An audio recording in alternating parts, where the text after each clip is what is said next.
Hallelujah, praise the Lord. आज हम सीखेंगे पति और पत्नी के बारे में। हमारा विषय है पति और पत्नी। हम जब बाइबल अकॉर्डिंग जीवन जीते हैं, जिस तरह कि हम बाइबल अकॉर्डिंग जीवन जीते हैं, तो हम पति पत्नी का हमारा संबंध कैसा होना चाहिए, है ना। हम पति और पत्नी किस तरह का जीवन जीना चाहिए, तो हम आज देखेंगे इफिसियों की पत्री 5वां अध्याय और 22 वचन से लेकर हम 30 आयत तक पढ़ेंगे परमेश्वर का वचन कि प्रभु हमसे क्या बातें करता है ना। वचन कहता है, हे पत्नियों अपने अपने पति के ऐसे अधीन रहो जैसे प्रभु के, है ना।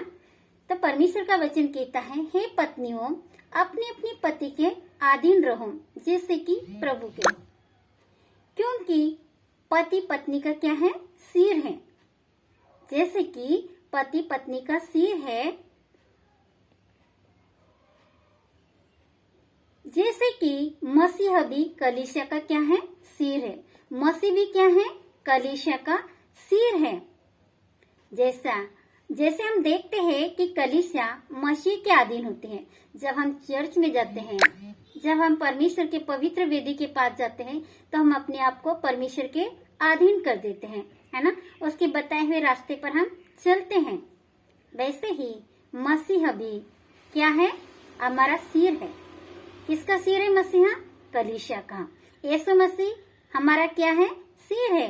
वैसे ही परमेश्वर का वचन कहता है, हे पत्नी हो अपने अपने पति के अधीन रहो। क्या रहो, अपने अपने पति के अधीन रहो जैसे कि प्रभु के। जैसे कि हम प्रभु के अधीन होते हैं, है ना, अपने आप का समर्पण करते हैं, अपने आप को परमेश्वर के हाथों में सौंपते हैं, उसी तरह हे पत्नियों आप भी अपने पति के अधीन रहो, क्योंकि पति आपका क्या है, पत्नी का सिर है। पति पत्नी का क्या है, सिर है। तो हमें क्या करना है, अपने पति को आदर देना है। अपने पति को हमें क्या करना है, आदर देना है। उसी तरह प्रभु का वचन कहता है, पर जैसे कलीसिया मसीह के अधीन है। जैसे कलीसिया किसके अधीन है, मसीहा। मसीहा किसका है, प्रभु यीशु को, हमारा उद्धारकर्ता, हमारा परमेश्वर। जैसे कलीसिया मसीह के अधीन है, वैसे ही हमें भी अपने अपने पतियों के अधीन रहना है ना। वैसे ही पत्नियां भी हर बात में अपनी अपनी पति के अधीन रहना चाहिए, चाहे कोई भी बात हो, है ना। हमें अपने पति से झूठ नहीं बोलना है, किसी भी बात को उनसे नहीं छिपाना है ना। हमारी जिंदगी की हर एक बात, हर एक परेशानी को अपने हस्बैंड से, अपने पतियों से क्या करना है, शेयर करना है। हमें कभी भी अपने पति से कोई भी बात को हमें नहीं छिपाना है, क्योंकि हमारा परमेश्वर हमें सिखाता है कि हम भी क्या है, हम भी परमेश्वर की क्या है, कलीसिया है। हम क्या है, परमेश्वर की कलीसिया है। और हमारा सिर कौन है, हमारा उद्धारकर्ता प्रभु यीशु है। उसी तरह हम 25 आयत पढ़ते हैं तो प्रभु का वचन कहता है, हे पति हो अपनी अपनी पत्नी से प्रेम रखो, जैसा मसीह ने भी कलीसिया से प्रेम करके अपने आप को उसके लिए दे दिया है। देखो, आज्ञा दोनों के लिए है। अब पतियों के लिए आज्ञा है। क्या कहता है परमेश्वर, हे पति हो अपनी अपनी पत्नी से प्रेम रखो, है ना। जैसे कि मसीहा ने, जैसे कि किसने, जैसे कि मसीहा ने कलीसिया से प्रेम करके अपने आप को दे दिया, अपने आप को दे दिया ने। उसने क्रूस की गाथा उठाई हमारे लिए, उसने अपने पवित्र लहू को बहाया हमारे उद्धार के लिए। हमारे अब्बा ने, हमारे पिता ने अपने आप को दे दिया, यानी उसके प्रेम को क्या करता है, वहां पर प्रकट करता है। क्योंकि प्रभु यीशु ने भी अपनी कलीसिया से क्या किया है, प्रेम किया है। और प्रेम कैसा है, पवित्र है, और प्रेम सबसे ऊपर है। इसलिए प्रभु कहता है, हे पति वो अपनी अपनी पत्नी से क्या करो, प्रेम रखो, जैसा कि मसीहा ने अपनी कलीसिया से प्रेम करके उसके वचन के द्वारा जल के स्नान से शुद्ध करके पवित्र बनाए। उसका वचन हमारे लिए कैसा है, जल के समान है। उसका वचन वो जल के समान हमें क्या करता है, पवित्र और शुद्ध करता है मेरे प्रियो। और उसका वचन हमारे लिए कैसा है, तेजस्वी है। और हमें भी क्या करना है कि उसके वचन के द्वारा जल के स्नान से शुद्ध कलीसिया, उसके वचन के द्वारा जल के स्नान के समान उसकी कलीसिया को क्या करना है, हमें ऐसी कलीसिया हमें बनाना है जैसे कि कैसी पवित्र कलीसिया है ना, तेजस्वी कलीसिया हमें क्या करना है, बनाना है। तो हम भी एक क्या है, कलीसिया है। परमेश्वर के नजर में हम क्या है, एक कलीसिया है। हम उसकी क्या है, देह है। प्रभु भी चाहता है कि हम भी एक क्या बने, उसकी कलीसिया बने। और कैसी, तेजस्वी कलीसिया, पवित्र कलीसिया है ना। हम उसकी संतान होने का अधिकार पाते हैं, यानी हम खुद में एक क्या है, कलीसिया है। हम खुद एक कलीसिया है। हम परमेश्वर के नजर में क्या है, हम एक खुद कलीसिया है। और उसे एक ऐसी तेजस्वी कलीसिया बनाकर अपने पास खड़ी करे जिसमें न कलंक हो, न झुर्री, न कोई ऐसी वस्तु हो, वरन पवित्र और निर्दोष हो। आज हमें हमारे परिवार में भी हमें कैसे बनना है, निर्दोष, निष्कलंक। हमारा परिवार कैसा होना चाहिए, निष्कलंक, पवित्र, शुद्ध होना चाहिए। हमारे घर में, हमारे परिवार में भी किसी भी तरह का कलंक या क्लेश नहीं होना चाहिए, है ना। हमारा परिवार भी मसीह का परिवार है, तो हमारे जीवन से मसीह दिखनी चाहिए, उसकी पवित्रता दिखनी चाहिए, ताकि परमेश्वर हमारे जीवन से खुश है ना।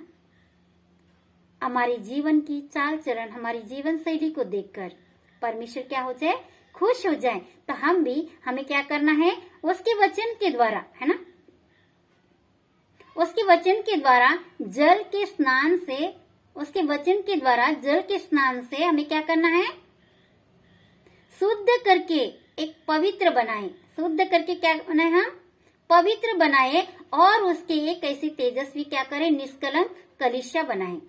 हम क्या हो रहे हैं, निष्कलंक कलीसिया, पवित्र कलीसिया बनाकर हम अपने पास क्या करें, उसे खड़ी करें। वो खड़ी करें, इसका मतलब क्या है, हम भी एक परमेश्वर की क्या है, कलीसिया है। और हम अपने परिवार को एक कलीसिया बनाकर परमेश्वर के वेदी के पास हमें क्या करना है, खड़ा करना है। हमारा परिवार मसीह का परिवार बने, और हम खुद एक परमेश्वर की कलीसिया बनकर उसके अधीनता में चले। इसलिए प्रभु कहता है कि जिस तरह मैं अपनी कलीसिया से प्रेम करता हूँ, और मेरी कलीसिया मेरी अधीनता में चले, है ना। और कलीसिया से प्रभु ने क्या किया है, अनमोल प्रेम किया है। उसने सबसे ऊपर होकर कलीसिया से क्या किया है, प्रेम किया है। कैसा प्रेम, उसने खुद को कलीसिया को दे दिया, यानी अपने लोगों को, अपने जीवन को समर्पण किया, है ना। पवित्र मेमना हमारे लिए मारा गया, है ना। उस वेदी पर उस मेमने को चढ़ा दिया, ताकि उसका लहू बहाकर और मनुष्य को उद्धार दे सके। और वाकई ही परमेश्वर ने हमें उद्धार दे दिया है।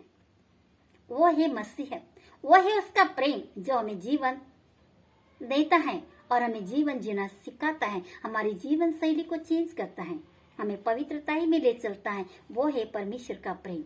इसीलिए हे पत्नियों, आप अपने अपने पति के क्या करो, अधीन रहो। और ये पति हो, आप भी अपनी अपनी पत्नी से क्या करो, प्रेम रखो। जैसे कि मसीह ने कलीसिया से प्रेम किया और अपने आप को दे दिया, वैसे ही आप भी अपनी अपनी पत्नी से क्या करो, प्रेम रखो। जब यीशु मसीह अपने लोगों के लिए अपने जीवन को देता है ना, अपना संपूर्ण जीवन, अपनी शरीर का एक एक कतरा हमारे लिए वो देता है, तो क्या हम अपनी पत्नी से या अपने पतियों से प्रेम नहीं कर सकते? क्या हम अपना एक अच्छा परिवार नहीं बना सकते? हमें भी यीशु मसीह के समान पवित्र जीवन जीकर हमें कलीसिया बनना है। हम खुद एक कलीसिया बनना है, एक ऐसा पवित्र परिवार बनना है जिसमें कोई झुर्री ना हो, जिसमें कोई कलंक ना हो। वो परिवार एक निर्दोष परिवार पाया जाए, ऐसा हमें परिवार बनाना है। इसी प्रकार उचित है कि पति अपनी पत्नी से अपनी देह के समान प्रेम रखे। जो अपनी पत्नी से प्रेम रखता है वह अपने आप से प्रेम रखता है। जैसे कि एक पति अपनी देह से प्रेम करता है, वैसे ही उसे अपनी पत्नी से भी क्या करना है, प्रेम रखना है। क्या करना है, अपनी पत्नी से भी प्रेम रखना है। जैसे कि वो अपनी देह से प्रेम करता है, वैसे भी उन्हें भी अपनी पत्नी से प्रेम करना है। क्योंकि पत्नी एक पुरुष का क्या है, अर्धांग है। जिससे कि आदम से पसली निकालकर हवा को परमेश्वर ने बनाया। तो एक स्त्री क्या है? वो अपनी पत्नी, अपने पति का अर्धांग है ना। तो हमें हर पतियों ने अपनी पत्नी से क्या करना है? प्रेम रखना है, क्योंकि किसी ने कभी अपने शरीर से बाहर नहीं रखा।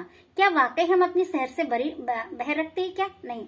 अपने शरीर को सजाते हैं, हम अपने शरीर से बहुत प्रेम करते हैं, मेकअप करते हैं, अच्छे अच्छे कपड़े पहनते हैं, अच्छे अच्छे वस्त्र पहनते हैं, है ना। जब हम अपने शरीर से इतना प्रेम करते हैं तो हमें भी अपने शरीर के समान, अपनी देह के समान अपने पतियों से प्रेम करना है, और पतियों ने अपनी पत्नी से प्रेम करना है। जैसे कि मसीह ने अपनी कलीसिया से प्रेम किया, ताकि उसने अपनी कलीसिया को खुद ही अपने आप को दे दिया है। ये होता है प्रेम। तो आज हमें यहाँ पे सीखने के लिए मिलता है कि जिस तरह यीशु मसीह ने हमसे प्रेम किया है, वैसे हमें भी अपने अपनी पतियों से और पतियों ने अपनी अपनी पत्नियों से क्या करना है? प्रेम करना है। इसलिए कि हम उसकी देह के अंग है। हम क्या है? परमेश्वर की देह के अंग है, उसकी कलीसिया है। जैसे कि एक पेड़ में डाली आती है, उसी तरह हम भी परमेश्वर की डाली है, हम उसके देह के अंग हैं। इसलिए मेरे प्रियो, हमें भय में चलना है, परमेश्वर के अनुग्रह में चलना है, और अपने आप को परमेश्वर के हाथ में सौंपते हुए हमें एक अच्छा परिवार बनना है, एक अच्छी कलीसिया बनना है, और अपने अपने पतियों से प्रेम रखना है, उनके अधीनता में चलना है। कोई भी बात, कोई भी रहस्य उनसे गुपित नहीं रखना है। यह होता है सच्चा प्यार। जैसे कि प्रभु हमारे हर गुप्त रहस्य को जानता है और हमसे प्रेम करता है, हमारे गुनाह अपराधों को क्षमा करता है। हमें क्षमा करने वाले बनना है। हमें एक दूसरे को क्षमा करें, अपनी पतियों को क्षमा करें, अपनी पत्नियों को क्षमा करें। हर कठिन समय में, हर तकलीफ में हम उनके साथ बने रहना है। ये होता है परमेश्वर का वचन। प्रभु इस वचन के द्वारा आप सभी को आशीष दे। हर पति पत्नी का अच्छा परिवार हो, और प्रभु हर पति पत्नी के जीवन में एक नई आशीष को उन्हें ले, एक नई सृष्टि बनाए। आज इस वचन के द्वारा हम यही सीखते हैं। आमीन आमीन। प्रभु आपको बहुत बहुत आशीष दे।